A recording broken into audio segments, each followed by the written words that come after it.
This is the first week of the Christian New Year. It's kind of interesting, isn't it? You don't think of the four Sundays before December as the new month of the new year, but for Christians, that's what it is. You know, in school, New Year starts in September. For people who are working in banks or finance, the New Year is either April or May. Our calendar New Year, of course, is January. People who follow the Hebrew tradition, the Jewish tradition, their New Year's in the fall. Buddhists, Hindus, every group of people who has an ancient culture has a new year. And the first Sunday of Advent is our new year. And that's the day that you can blow horns and celebrate and do all sorts of things to freak out the older people in the congregation because they weren't really raised to understand this is the new year. I always freak out people every year. It's kind of fun, actually.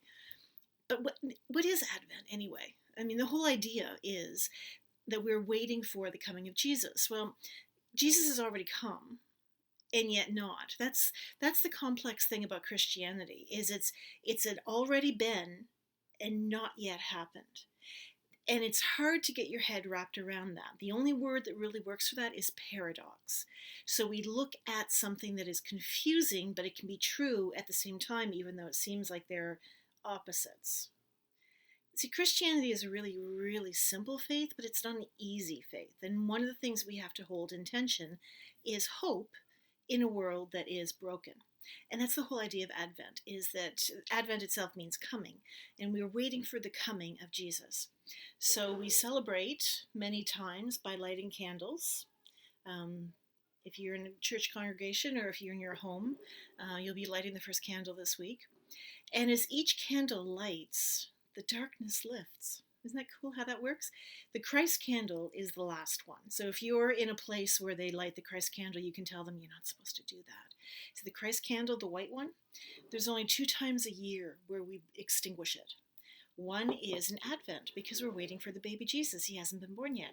The other time we extinguish it is Good Friday, and we light it again on Easter Sunday.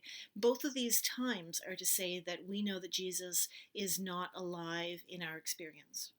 Now, every year we go through these rituals, and every year we get hope this time of year. It's not just the celebration of Santa and presents and everything else. It's a time of giving. It's a time when we're really excited about it.